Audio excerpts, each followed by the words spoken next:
Oh, right. information correct? Yeah. So on I have a screen on the innovation stage which shows these slides.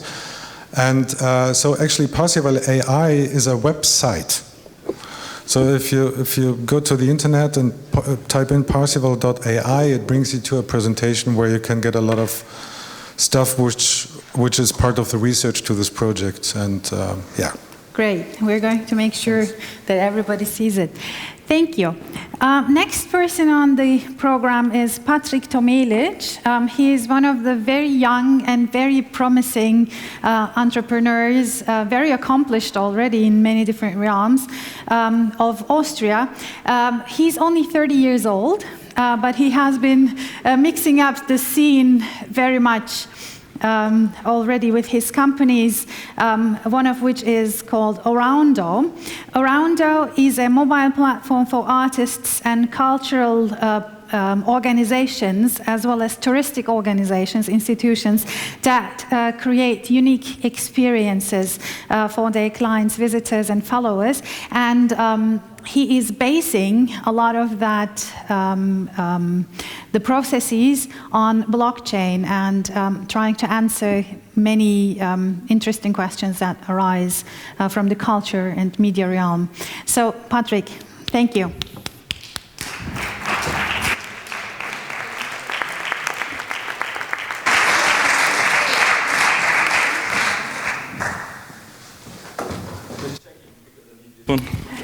Is that working? Because I need to move around a little bit. Here. Thank you very much for the introduction, and welcome all of you. Great that you're still here and not at lunch. My name is Patrick, and I'm glad to talk a little bit about our main project today, which is called Cultural Places. And also the usage of different kind of new technologies in that project, which is not only AI, but especially blockchain technology. So this is basically what I'm going to talk about here today. Well, this picture of me is not that relevant, but what is relevant on this is actually the main focus that we have that you see here. So our main project is called Cultural Places, which I'm going to explain a little bit. And also we focus on blockchain technology, as I told you before, and on secure cloud computing. When I'm telling you the stories about the user stories that we actually create, you will know why we are exactly using those kind of technologies. So Cultural Places, what is Cultural Places? It's a holistic platform targeting especially cultural enthusiasts, cultural institutions, artists, and of course you while you're traveling, so cultural travelers. So what our main target is that we are creating experiences on the point of interest, and also give you the possibility to use new technologies in a very smart way. So those new technologies that we focus on mainly are blockchain technology, as I told you before, but also artificial intelligence, and back in the days it was also the iBeacon, so Bluetooth technology. But actually the main thing about our company is we don't care much how to say about us. The most that we care about is placing you as a cultural traveler or as the cultural institution as the hero in the story. It's very, very important for us that we take our clients by the hand, and our clients are mostly international temples or international museums, and actually show them the way into using new technologies and creating completely different experiences while the visitors are there. So what are we doing for users? So what I want you to do is also to always think about that you are the hero in that story. So imagine that you are in like one of my favorite cities in Europe, Barcelona. So you have your phone, you checked out Google, you actually wanted to visit some sites that you like, and then you go to Sagrada Familia, obviously. So and then you see like a huge queue of people, and you're like, oh my God, that's incredible, I want to go there, but obviously you don't have a ticket yet, so what's going on? You have to wait like infinite.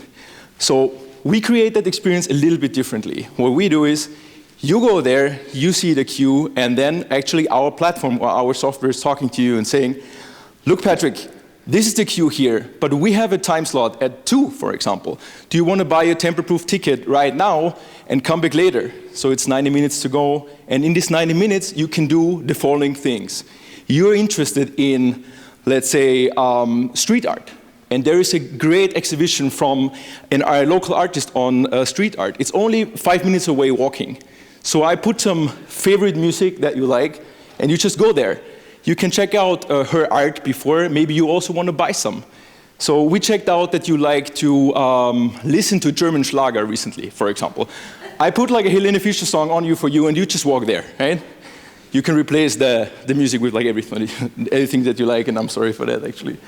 So this is actually how we see putting you as a hero in that story, right? So this is also why we put one of our main features, the trip planner, and we build around the trip planner, actually. The whole platform is built around that. So you are telling the planner, actually, how much time you have, what things do you like, what kind of art do you like, what kind of experiences do you like, and the planner is obviously learning. And it will always give you the information that you actually want to see. So basically, if you have 2 hours time, you don't want to have a tour where you're actually spending 5 hours, right? It doesn't make any sense. For cultural institutions, it's a little bit differently. I'm telling a story again. Let's say you are going to Belvedere. Everyone knows Belvedere, right? So you're going there and you want to see Klimt's The Kiss. Okay, great. So you're going there, you see a bunch of people, and then you're checking out the audio guide, which says like, yeah, this is like the, The Kiss of Gustav Klimt, and then some general informations. We take these things a little bit differently in our consideration. We say like, okay, actually when you're going there, you mostly know most of the like basic things. But Patrick, are you not interested in like a little bit of deeper insights to like Gustav Klimt? Maybe you want to put on some music that he actually listened while painting. Or do you know that he was actually starting 2 art revolutions? Or do you know that actually he was quite a lover? Or that he doesn't really care, he didn't really care about himself, so he actually didn't drew any self-portraiture at all. So this is, in our opinion, and also what our clients think, the way how to do it smart, to also to connect with the visitors, to make a relation between the visitors and the cultural institutions, because they are actually promoting them, because they like the visit. Again, we put them as the hero into our story. One thing I missed out here, obviously there is a hype on every new technology all the time. What we are trying to do is we take the cultural institutions by the hand and tell them, look, this is what we can do for you. For example, you are interested in tamper-proof ticketing. You are interested in secure financing of your exhibitions. This is also where we actually put blockchain technology into the center. Are you interested in using more NFC or beacon technology actually to interact with your client directly when he is standing in front of the picture? Those are actually the things where we get a lot of input, and then we take them by the hand and actually create something amazing with them. For artists, this is obviously one of my most important things, because my girlfriend is a great artist and I really love her work. But I also see a lot of problems, especially at the beginning in the artist scene, especially here in Austria. If you're completely new, you have to engage more with the community. You actually have to build a brand. You have to find people to buy your art, which is actually a pretty hard task, especially at the beginning, right? You can be like the best artist. If no one's buying your art, you cannot live from it, right? And this is also something where we put a lot of artists also into our circle around our project and ask them, where are the pain points? For example, one of those things could be helping them financing the start, right? You want to finance the first exhibition? Okay, let's use our platform based on blockchain donations, crypto donations in that case, and actually finance the first exhibition, for example. And one of the most important parts that we are focusing on recently, we actually created a spin-off only for that, is tamper-proof tickets. I'm also telling a story about this a little bit now. So imagine you are going with your, little daughter or with your husband. You're going to an Ed Sheeran concert. And you bought some tickets somewhere on some of the platforms that all of us know, like second-hand platforms. And you go there and your ticket is not working. So what is going to happen? There will be a lot of tears. There will be a lot of anger. And this is something that we take pretty seriously. So in our blockchain spin-off, the most important task is to create tamper-proof tickets based on blockchain technology, but also giving you the possibility, if you are actually the ticketing emittent, so giving you the possibility to have a transparent way how the ticket is actually going and when it was purchased for which kind of price. And also when it comes to the secondary market, which I told you before on, based on this story, what we create is a controlled secondary market. And this is very, very important. So imagine if you're an opera, for example, and if you want to sell tickets, of course you also want to give the possibility to your resellers to sell tickets. But if they are coming to you and buying 10 tickets for, I don't know, 500 euros or 50 apiece, and selling them to a Chinese group of people for 500 apiece, and actually you earn nothing on it, that's actually a pretty bad deal for most of the people in that chain. And this is something that we take pretty seriously, and this is also why we put a lot of effort into creating this tamper-proof ticketing based on blockchain technology. So, thank you very much for listening, but there is one important thing here. What actually was one of the main intentions why we created Cultural Places, we opened the whole network, so we created a group of people called Cultural Places Ambassadors. And you can connect with me if you want to give us insights or if you want to give us input, because we take this input, especially from experts, highly seriously, and also this is going to influence the technology roadmap. So currently I'm already very pleased that there are people in there like Matthias Röder, for example, or now also Seda, hopefully, that giving us a lot of input from their expertise. So I hope that you enjoyed that, and thank you very much, and check out my Twitter and just contact me at any time. Thank you very much.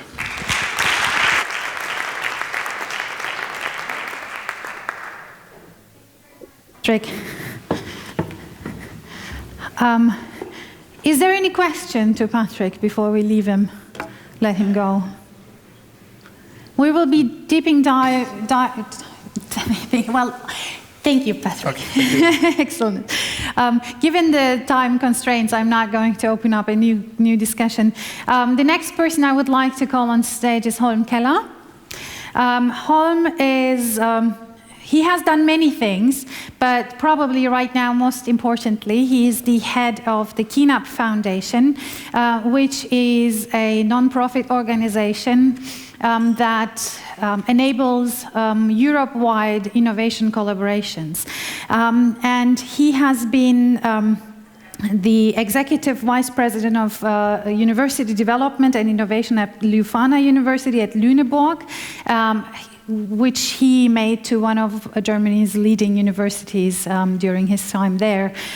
He has been also associated with McKinsey and Bertelsmann, and I'm looking forward to his talk. He's a passionate warrior for more transparency and rights in the cultural realm as well. So I'm looking forward to your talk. Thank you, Holm. Great. Thank you very much for a very kind introduction, and we will keep this very quick and crisp.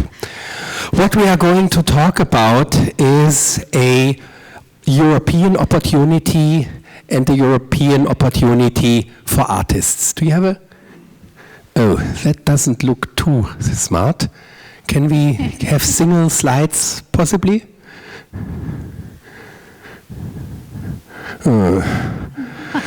Okay, better. I'm representing here today a charity that was established from the Center of European Parliament, so from the Christian Democrats, the Liberals, the Social Democrats, the Socialists, and the Greens. And we are here to promote innovation in Europe, and especially to develop projects that industry wouldn't develop normally, and to bring these projects to the attention.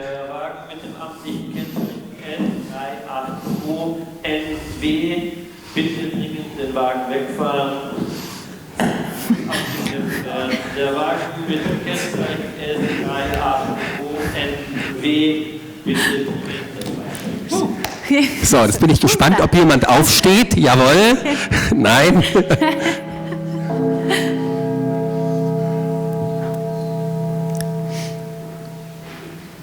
Okay, so can you go on the slides, please? 1, 2. Please, next one. This one we can skip, go on. Skip, just next one. Next one. Next one. So, stop.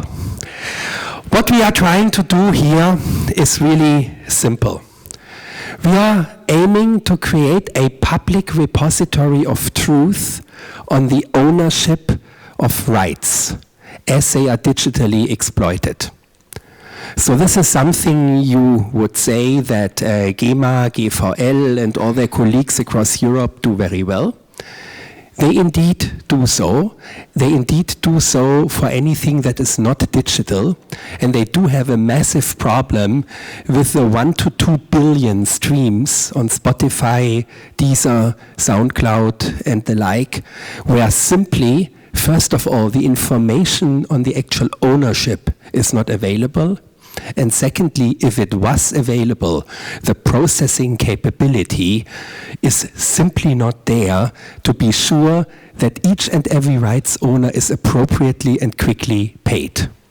So as a matter of reality, a lot of stuff that has been recently evolving in the cultural domain, even though the legal situation is very clear, artists, creators, people of the creative community who contributed either their material or their work are grossly left unpaid.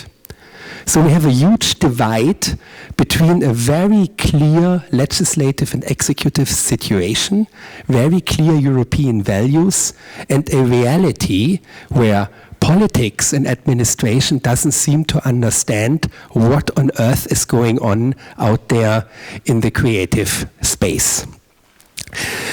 Counting on that, the European Commission has asked our foundation about 2.5 years ago whether we could develop a public benefit project that would be, pretty much of a bottom-up artists revolution, where artists and creators would contribute metadata about their substance, that through blockchain and trust-based systematics, a public repository of truth on who are the 80 contributors in this 90-second song that actually want to be paid are listed, and then whoever in the industry who has an interest in doing so and making money out of it would be empowered to initiate a payment or a microtransaction. So this is what we are trying to do. We know this is a public domain effort. This can never be done by a private company, and it probably shouldn't. It probably can only be done in association with everybody in the industry, even though many people will lose, because the money that is currently being distributed for streaming music in gross terms is ending up not where it should be ending up, but it's ending up with people who shouldn't be receiving it. So those are obviously the ones losing out. But if you address, everybody would agree that a fair, transparent solution for paying for the digital exploitation of art is at the essence of a European understanding of what we want to achieve. Just scroll through these slides a little bit. So, stop. What we are building on is obviously 2014-26, the Copyright Directive, which has a strange stipulation that I think virtually nobody has read. It allows private institutions to act as quote-unquote quasi-collecting societies. So it basically says there is no monopoly for the collecting societies anymore in Europe. We have seen in Spain and in a few other countries that this reality is actually coming around, but through the massive investment needed and also the political unclarity, it is not going as fast as it could. So based on the stipulation of the Copyright Directive, which is really getting more relevant with the current paragraph 13 debates, we are bringing together two instruments of the EU that are also not very well known in the creative space. So this is sort of the bad things for industry where artists typically shied away from, but that is something we can change. There is a European Union construct called an ERIC, a European Research Infrastructure Consortium, which again has its own law. It's 723/2009. And this is actually an international organization of the European Union. Most people don't know that the European Union has international organizations. Such an international organization has a quasi-policing power. It is extremely difficult to set up. The Commission has to ask one member state to get this done. The member state has to, in usual terms, pass a law in parliament, has to find 2 other member states to sign on, and then the 3 member states together have to come back to the Commission and submit a proposal. This complicated process has successfully hindered the creation of impactful ERICs so far. And it looks like, though, that we might be able to get this done, even in working with Salzburg, who might be interested through this wonderful cultural heritage to play a major role in creating artists' compensation fairly for the future. So we shall see if this works. The money for all of this is expected to come from a different European Union instrument, the European Fund for Strategic Investment, in short EFSI, or the new program InvestEU. These are venture loans, we'll talk about this later in the panel, that are provided for businesses that could potentially globally market leading and come out of Europe. Perfect fit for what we aim to do. Can you go on? So there's, now it's about geography lessons. So this is the Republic of Malta, who is a member state in the lead. Next to it, the Republic of Slovenia. We are hoping that the question mark will be replaced by the Republic of Austria soon. There's a few very large initiatives who we are cooperating with. Berkeley's Open Music Initiative that basically embraces almost everybody in the music industry. Mycelia, which is Imogen Heap's initiative that is more coming from an artistic side, doing the Creative Passport. Stefan is here for Fraunhofer, who is part of the group. On the AI side, Josef Stefan Institute is key, and there's quite a few others. Keep scrolling. So, how this works, and then I will leave all of this. The ERIC, the public institution, will create a creative rights data repository, indeed, as an open public authoritative repository of rights ownership information. Quite complicated, but it's really simple. It means you have a song, and people in the chain have to agree who owns what on this. And if there is no agreement, it's a prisoner's dilemma, nobody will get money. This stipulates opportunities for various operating businesses that will be funded out of the European Union scheme, and the flow of funds in the end goes directly to those who create art.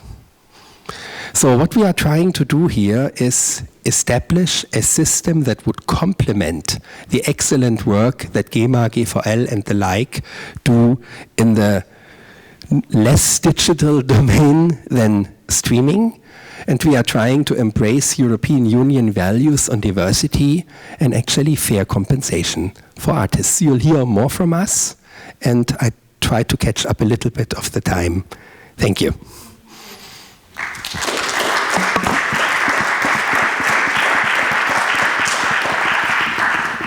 Holm, yes, please do remain on stage and have a seat. The next panel that's about to start is on culture, tech, economic and political frameworks for a European startup culture. I would like to welcome on stage the panel moderator Christopher Widauer of the Wiener Staatsoper. Of course, with some applause, right? Andreas Spechtler, the CEO of Silicon Castles. Andreas? Andreas? Not here. Not here yet. Oh, okay. Well, Tim Renner, Motor Entertainment, and former State Secretary of Culture in Berlin. Tim, welcome.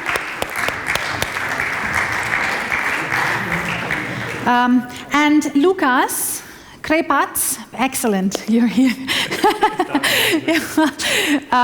Lukas is the managing director of the Salzburg Festival, and yesterday we've heard from Marius Jansons on stage at the ORF pre-event that Salzburg is the best festival city on earth. So Lukas is contributing to that. Please welcome him as well.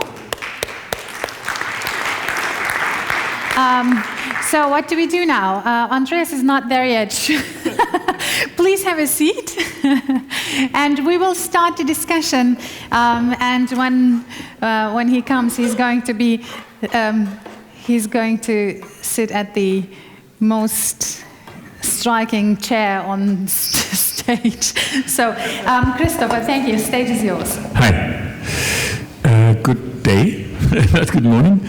A little bit running late, but we are very effective. Every one of us in their jobs, very effective people. So it'll be easy to catch up. So the topic of the panel is how to create a vibrant and productive ecosystem of startups in the cultural field. Why? Da ist Andreas Spechtler. Hi, a big round of applause for Andreas. Working on the ecosystem. Cultural institutions tend to be and hopefully are also often conservative. I mean, we are keeping cultural heritage. We are filters. I say we now because, as you know, I'm representing also Vienna State Opera. Many of those institutions are big and they're old. But why should they innovate so? Right? What would be a reason? And for us, for all of us representing these institutions, and for you also using and being guests of these institutions, it's very obvious why we have to innovate. The one thing is that we feel a big pressure from all our stakeholders, be it the patrons that demand all services also on digital platforms, be it the funding, public or private, even often by law, if institutions have a part of a public funding, they are obliged by law to open up their content also to all people contributing to it. Be it the artists that demand more and more also to be presented on digital platforms, and not only in the, however beautiful, venues that we run, be it in the musical field or also as museums or collections. Of course, also the sponsors. So one important part of the funding of the cultural institutions, they demand more and more also digital and innovative presence. And last but not least, we are innovative also in our DNA or our genes, having like all the cultural institutions and artists always pushed innovation in technology to improve the illusion machinery of a theater, of an opera. So it's also a part of it. And many, and this is a very nice place here, also this round on stage now, many in the cultural field are also innovation partners for industries, like Volkswagen, we have here, but like Vienna State Opera working now just setting up an 8K production infrastructure for Samsung. So big corporations and big industries look into the arts world, also for partners to drive innovation. Now to give the word to the guests in this panel, we have here the players in different parts of this field that is in fact bigger than is often estimated. So tourism is one of the biggest industries in the world. It's about 10% of the global domestic product is gained through tourism. Tourism in Salzburg, not only, but in many other places, is based also on, not only on landscape and snow, but also on culture. So we have a huge market size here. And we have now different players in that market. So be it the European Union that we've just heard, like from the political side, be it the industry. Tim is, he has how should I say, he has a very interesting background in many fields, but also in the industry field, but also in the political field. Andreas, from the point of view of VC, of capital, sorry? Technology. And technology, of course, technology driven. And Lukas, representing one of the big players here. If I start with Andreas Spechtler, Silicon Castles is funny because it combines this also two icons of tradition, the castle and silicon, the innovation, with a background in the industry, Sony, Dolby, and now also invested in culture in a startup that I very well know, Mimi in Berlin. From your point of view, now the framework for innovation in culture. How do you judge this? What do you see? Is there the one obstacle that you see that should be overcome? Is there the one chance that we should open? So, I mean, You should do that. So, let me start from a global perspective. I think from a global perspective, culture, music, video, I mean, film is super important. So there's a huge business behind this, and there are technology drivers behind that. So I think if you look what's really going on there, there's a massive innovation coming. Also what we heard today, AI, I mean, you've seen it. So I think there are not so many hurdles. I think that going down on a regional level, or maybe then state level, or really, let's say, on a city level, I think then it gets more critical, because if you only build, let's say, from a startup perspective, a technology company, if you only build a product that only works in Salzburg, it's very hard to get funding. That's why what I always tell everybody, okay, you need to have a product that works globally. And globalization has positive and negative sides, but the positive side is you can reach the global audience within a second, because if you're out there, you're out there. And so then it starts to be hard for the let's say the companies to really create a product that really fits, because there are always some dreams of an entrepreneur, and he thinks this is the great thing, and maybe it is, but maybe it's a different market or a different segment of the market. So I think it's not the money. A lot of people think it's the money. I don't believe it's the money. I think it's the team, it's the people around that, and it's the ecosystem where you're born from. I mean, Berlin is a great example for an amazing startup ecosystem, but this did not happen overnight. I mean, was built up over the last 20 years, okay? In Salzburg, you have a tradition here in startups of the last, I would say, 3-4 years, where you see meaningful startups coming up. So it's a matter of time, and I'm very much investing here. I have 2 startups here, and then Vienna and Berlin, and in San Francisco, because actually this is a good hub here, because you have players like Salzburg Festival, you have players like Karajan, you have players in the digital space that actually very unique to sit in one spot, and not to forget Red Bull Media House. So I think there is a couple of things here that could work nicely. Tim. One of the, in my opinion, we met when he was Kultursenator in Berlin, one of the most misunderstood cultural politicians ever. You get this award, I think. At that point, as I felt it and I saw it, I read it and met him, he was really pushing hard to open up cultural institutions to this new world of being accessible also digitally and being democratized and open up their content, which had he went through an enormous shitstorm from the old existing traditional cultural institutions. Tim, now being back from into the industry from this world, in your opinion, what and now also with your experience in the cultural political field in Berlin. How do you see this now, having gone through this? It's a difficult process that especially the established institutes of culture have to go through. You know it by heart in Vienna. they have got the feeling that they are fighting for something that might disappear easily if they don't continue really going for it. And they are right. What they don't understand is the best thing to have something remaining is to embrace new technology and to embrace new ways of communication. I believe, especially as a social democrat, that art is for everybody, and especially if everybody has paid for subvention of an opera, everybody should have got a chance to go into it. And there, in our culture, you have got two hurdles. One hurdle is money. The other hurdle is the actual opera house.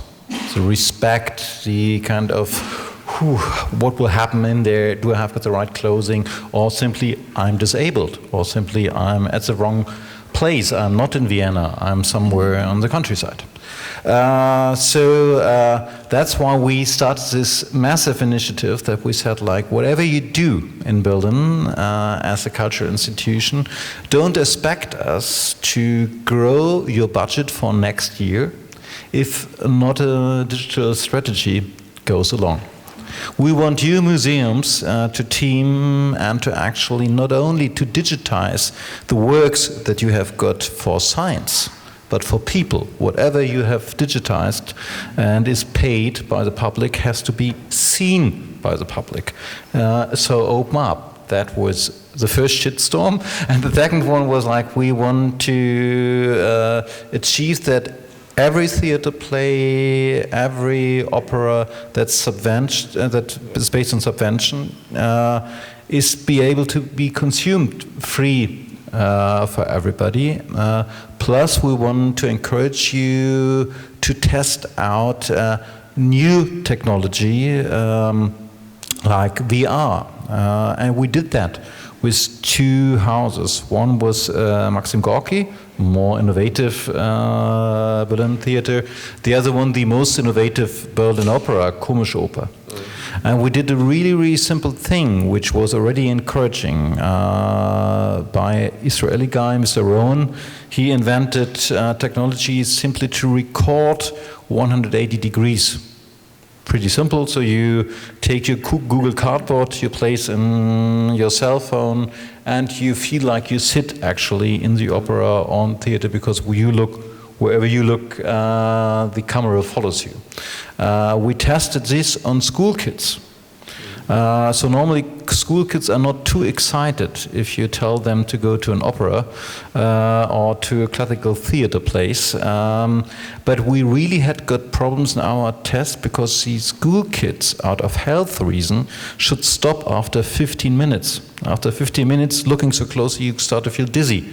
And we had to make them stop. And we had got big fights with school kids who wanted to go on in the opera, which actually shows you that technology is such a massive chance, especially for art that is so bringing so much together like opera, that normally a school kid will not be confronted with, or would be uncomfortably sitting in your chair in Vienna and feeling like, oh, I'm in the wrong place.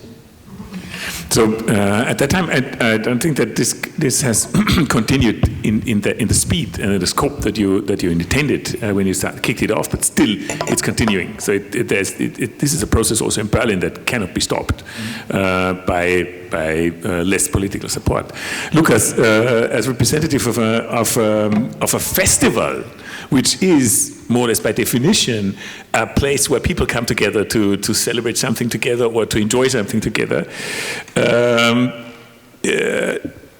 It's maybe you are representing an institution that has the most opposition, say, also to digitizing and to opening it up. And I'm not talking about now about public funding. I know that Salzburg Festival has less public funding than many other such institutions. I'm talking about concept of a festival on the one hand. On the other hand, like Tim also says, making it possible for everybody to join in. So this is a dichotomy for you, I think, maybe not, and also a reason to be a little bit more careful or a little bit more skeptical, maybe also to innovations, especially digital innovations, coming in here and interfering with your thing, so to speak, with your project. I don't agree with you at all. That's great. Thank you very much. Because you said we are opposing that. As no, not opposing. Yeah. Of course you said it. But I mean, you might. No. I did understand you. We, as the Salzburg Festival, we always invested with big partners as Unitel, for example, Siemens, and with big other partners like the broadcast companies in Europe. We always, it's part of our strategy to find an audience beyond the limitation of our venues. Because that's the difference between museums and performing arts institutions. We have venues, and we are in a very comfortable situation because we are sold out most of the time. Therefore, we invested in a long-term partnership, or we have a long-term partnership with our partners to bring these wonderful productions not only to the 260,000 visitors each year in summer, but to millions of TV viewers, to millions, of course, as well, of platform users in streaming. I mean, when we are talking about innovation, it's not only about how institutions are innovative, and you mentioned it. Arts institutions are in itself innovative. Like all the technological innovation that took place over the last decades on stage, they are really amazing. And they are driven by artists. I'm a little bit opposing on the idea to say, okay, let's find artists to use this technology. We are first selecting artists, and if this artist is interested in VR, for example, to experiment a little bit on stage, then of course we will try to make that happen.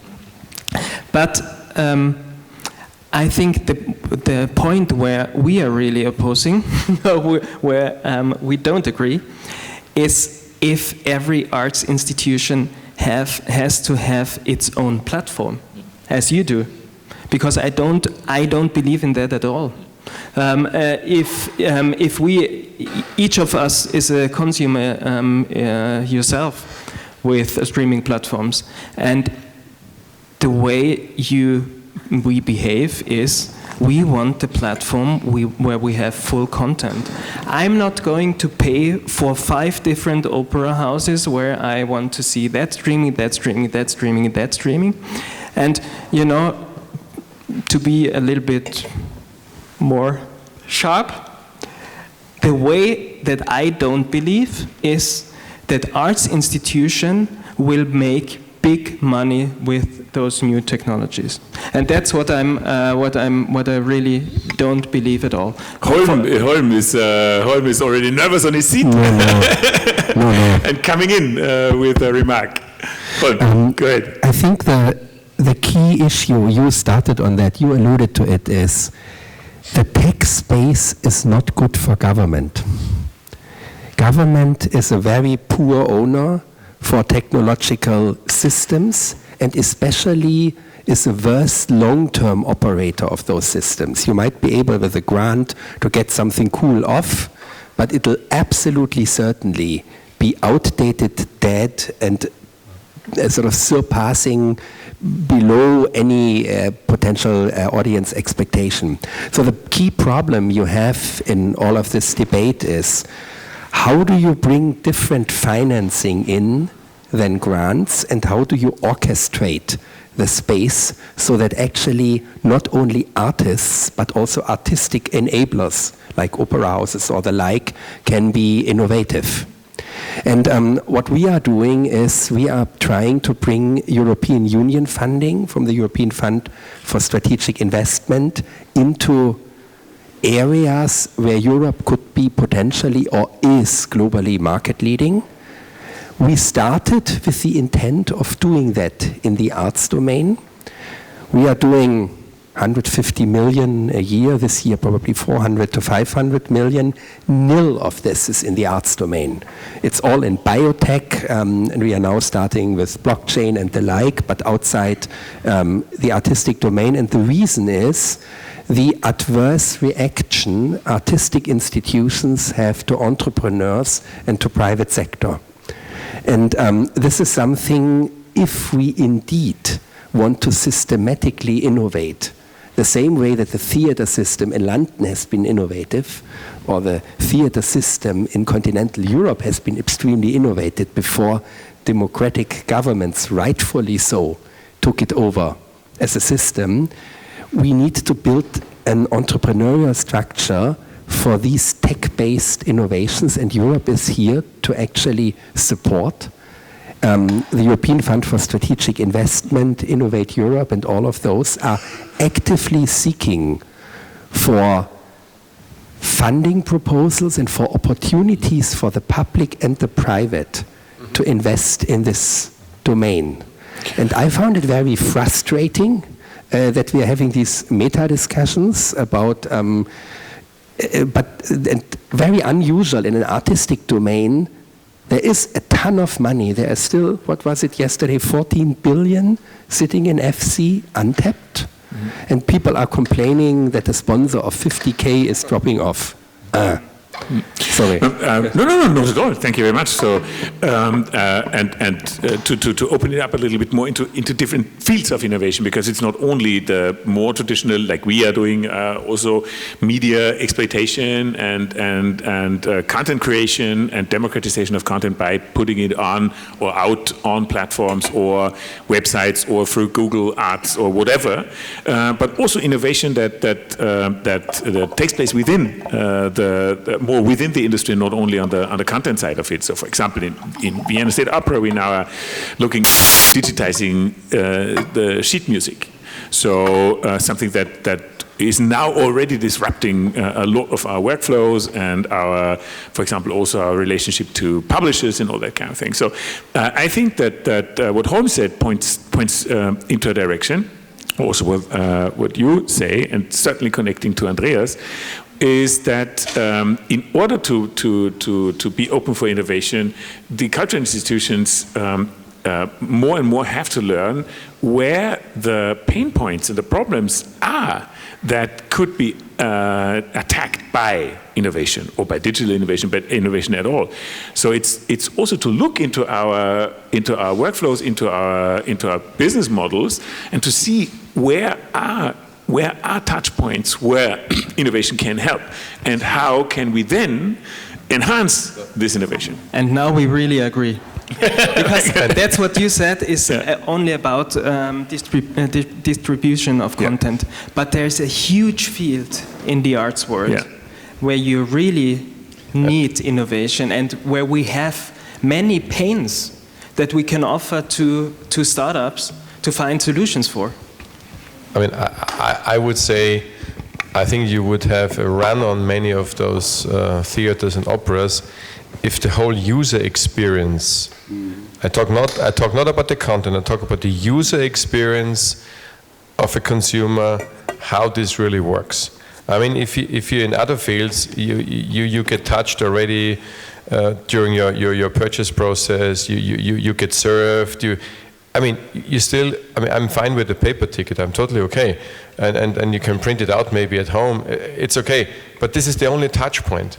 I mean, Lukas and I, we've done quite a lot of work on this. So there are hundreds of ideas not executed to enhance the user experience that, like you said, make it available. There are various ways, and I think the place where this can happen could be Salzburg here, because we have institutions on not only the Salzburg Festival, you have also Red Bull, so kind of more, let's say, consumer-driven and consumer-driven. So you have a lot of people around here my organization definitely, I've done this for 25 years, so we should do something here. I think we should create something here, and it's better to have it in a small environment because you know the people and you can control it better. So maybe we have to come to you and start with that. I think there's two separate sides, and Tim really said it very nicely.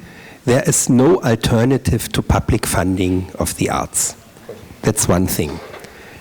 But that is not allowing artistic producing organizations to be left in the late 19th century. And people mix this up.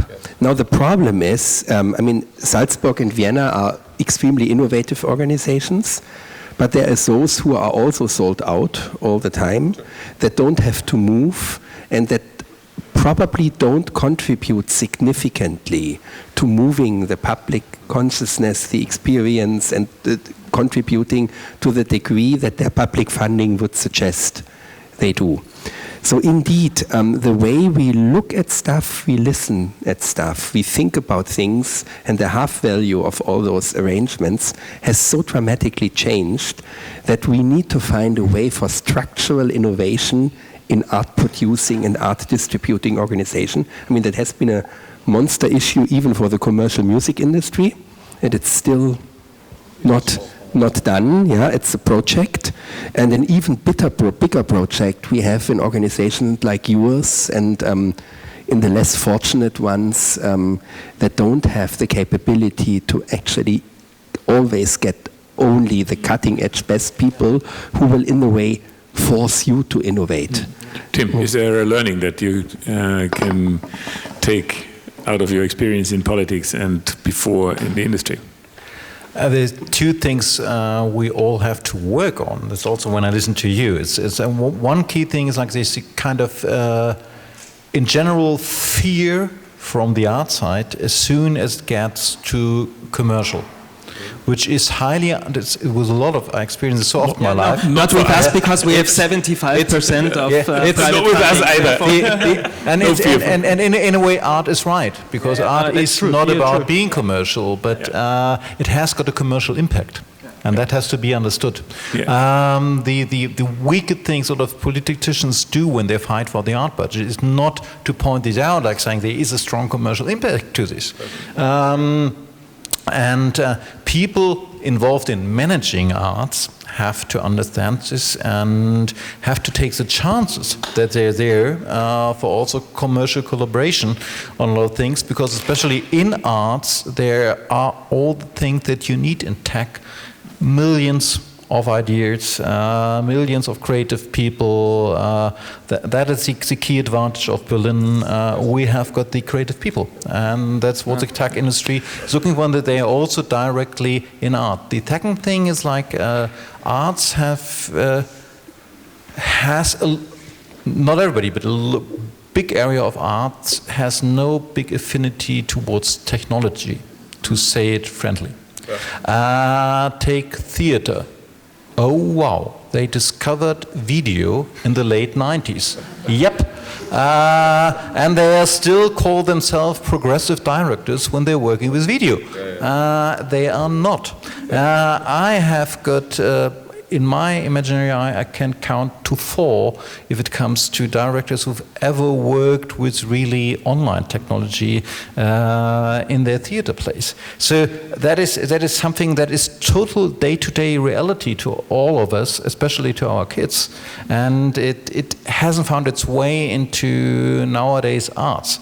That's the other problem that has to be solved. So it's kind of key things that people who manage art have to focus. One is really like how to connect with commercial without infecting the arts. And the other one is like how to speak to artists, not about money, but about technology. We have 5 more minutes. 4 now, 4. Let me just please focus on, for the last minutes, on the concrete and tangible propositions that you think that would help to enhance innovation here. So be it on stage, or be it also in fields like you say, not distribution but innovation in workflows and in whatever. How could we enhance this? What could be what are the obstacles, or what could be the chances? Like in other industries, should it be hackathons, where we bring together institutions on the one side, VCs on the other side, maybe industry partners on the side? Should it be what kind of method, what kind of activity could help? Can we start with? I think it should use the simple design thinking method and really put clever people in the room. And you don't need hackathons with 5,000 people. You need maybe 20 people in the room. 20 people in the room who really know what they're talking about, and then you can create ideas that change the world. And who should set that up? I don't know. I can do it. Yeah, no, but it's a good answer. I mean, that's a question. Very good. Thanks for this. The thing that we did as a hackathon. We talk about that later. A hackathon in Berlin was like we asked all institutions to give out all the digital data. And we gave it to kids, saying like, and build out of it whatever you want. It's for free, and that also worked. Another thing that we did is like we have got 2 universities being extremely close to each other, not mentally but by region, both in Charlottenburg. One is the Technische Universität, and the other one is the UDK, the University of Arts. And what we started was the most simple thing, like how do we bring them together? Start with parties. So we subvention parties to simply bring at least the students together. And if suddenly a student of technology dates a student of art, great. I like this idea. That might be it. Let's start with that. First step into the right direction. I think this is all there. We just don't recognize it. There is a massive, contemporary, very young, very vivid European scene that does not take place in the subsidized world. And the first step is to recognize that and to build bridges. I know both of your institutions are trying that, certainly you have done that, but that's the effort of the day. It's not about us cooking up something that young people should or could be doing now. Cool. And then make nice projects and call Holm. Yeah, but he sits on what? 400 billion? Okay.